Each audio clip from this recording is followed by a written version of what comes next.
Hey everyone, welcome to today's video. Welcome to the Video Game Fight School channel. So today we're going to be talking about Xbox and Microsoft, and I think there is a shift that has just happened much more recently with this new console launch. Now, this console launch is quite unique and very different from the last one. And that's because we've had to deal with about almost 6-7 months of a very unprecedented time, and even some cases maybe even longer depending on the region different people are. And with all of that has gone on in the world, this console generation, in fact, at one point was very uncertain, but now things that seem to be coming back into place. And I think what's going on is Microsoft may have just been proven right by Sony. Now, I'll explain my logic, and I want for you to comment in the comment section as to how you see all of this playing out. Now, something that's a reality is there are already Xbox Ones and PlayStation 4s already in the hands of consumers. In order for these consumers to move over to the new platforms, they may or may not have to offload their current systems and go purchase the new system, or have to come up with the amount of money and go buy them. Hence, we see some pricing that has also been released. Xbox has a very strong pricing model, even starting at a very low price for people to be able to do monthly payments. I'm not really a fan of that, but it is what it is. They're trying to push consoles out the door. And you also saw that Sony also went ahead and released their own pricing for the PlayStation 5. But there was something really interesting and unique that has come of all of this, and that's the fact that Spider-Man Miles Morales is not only going to be a PS5 exclusive, which was what we formerly thought, because they necessarily did not say anything about it in the initial reveal earlier this summer. They only just put it out there and said coming soon, holiday 2020. But I think they wanted to see and see how the community will actually be permeated by this news. And then come today, October the 16th at the PlayStation reveal, they just slid it in there very, very tactfully and very quietly. To me, this shows me that the console war is no longer the primary place where this battle of for our wallets will be fought. I think it'll be fought at the place where people can actually bring value. And Microsoft has hedged itself in a place where it's going to be bringing value as well, even though it's not relegated to just the console side, which is about bringing exclusives. I think Microsoft's Game Pass has now started to gain a lot more notoriety than we would have ever thought. If you think about it, they've added the Game Pass and also added the cloud gaming, a beta right now with the Game Pass Ultimate version. This is the possibility where people are able to stream their video games, at least over 100 that Microsoft has provided on the platform, directly to their Android phone. Now, I don't really want to be a downer. I don't want to be, somebody who goes out to say, this is not necessarily unique. But the truth is, it's not as unique as we think it may be. Steam also has this same capability as well. And people who have Steam and have their game library on Steam, who do not want to spend the extra money on Game Pass, can actually also stream their games on their mobile phone using the Steam Link app. Yes, it's very demanding, and I have tested the alpha of this xCloud platform, and I have to say that the xCloud platform to me seemed a little bit more impressive so far than Steam. And Steam at any point can start to build and develop the infrastructure to also position themselves to be very strong. So right now, the two leaders in this online cloud platform that's going on is actually Microsoft and Steam. And Microsoft pretty much built themselves and head themselves into this ecosystem.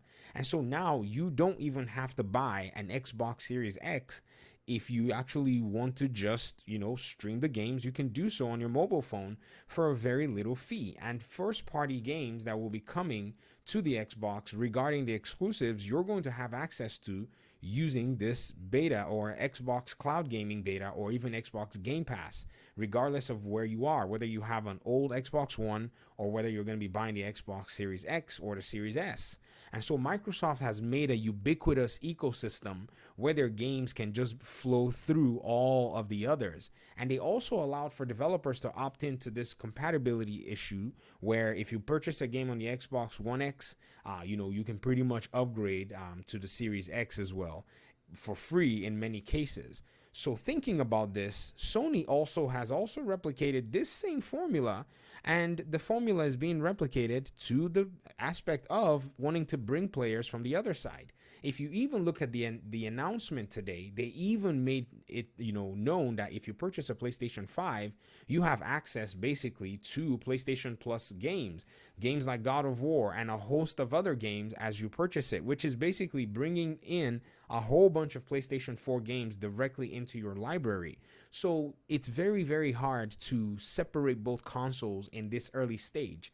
I can understand that eventually we're going to start seeing exclusives on both sides because developers are itchy to take over the power and use and leverage how strong these two different consoles are from their older counterparts. But right now, everyone's going to have to play it really calm, especially both development teams. And I will not be surprised if many games are going to release cross-platform. Another example that I can give you is Batman's, game the Batman themed game that's coming out very soon called Gotham Knights. It's coming out in 2021, and it's even going to be available on the Xbox One, on the PS4, as well as the new generations, which tells me that even games that may be coming out in 2021 may still want to provide that bridge for both platforms and not isolate any of the audiences in order for them to be able to leverage a lot of sales should these console sales not be really strong off the bat.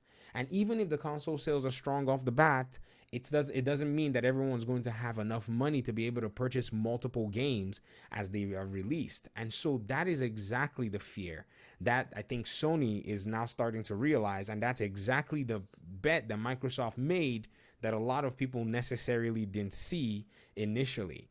And so I think Microsoft may have just positioned themselves in a very strong place in order for them to be able to fight this entire generation of battles using the Xbox Cloud and the cloud gaming platform. It's a very strong proposition. And then if you think about the addition of EA Play, what this then means is EA is going to actually have the opportunity to present a lot of their games to Microsoft users. So even if you don't have any of these systems, you have games like, that are available on EA Play. You're talking about thousands and thousands, if not millions of potential players that play EA games that are going to look and say, whoa, I have a PC already. I don't have to deal with Origin. And now there's this huge ubiquitous system. And I think Microsoft Xbox may have just positioned themselves as a strong contender and is not going to just be bullied by Sony like last generation was. I talked about this business plan and I talked about the potential that this had, but it seemed like nobody was paying attention initially. But what we're seeing right now is that this is definitely what's going to shake the foundations of gaming come this generation. I mean, think about it. There's already 100 games that are available to play. Can you imagine if EA Play, or when EA Play comes, how many more games that's also going to be? Think about other gaming publishers that may say, you know what? How about we partner with you, Microsoft, and you can put our games in front of people and we probably get a cut. They may have old libraries that are backed up. I mean, there are other publishers like 2K who may want to actually leverage things like these and say perhaps even if they don't want to partner, they can put some of their games in front of players. And this is going to also provide a very lucrative aspect. I see this library by the end of next year growing to over 200 games, even doubling or more than doubling in my own opinion. And if it doubles for the price point that it is, $4 a month to be able to play 200 games, they have already blown out of the water Microsoft's PlayStation Now service. Sony's PlayStation Now service, if they're even going to be doing that. So the console war is just beginning. I think Microsoft has a very, very strong presence here, and Xbox is actually going to take the cake that Sony was not able to look at. This exclusive war is now, in my opinion, almost obsolete. I'm not going to say it's 100% obsolete. I'm not going to go that far.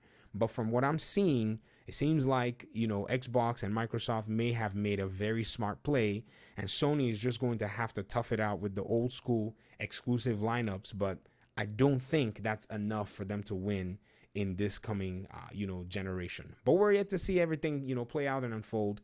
And I guess that's it. We're going to have to judge when we see numbers, when we start to see participation, and when we start to see the value that Microsoft is probably going to be bringing to all of this.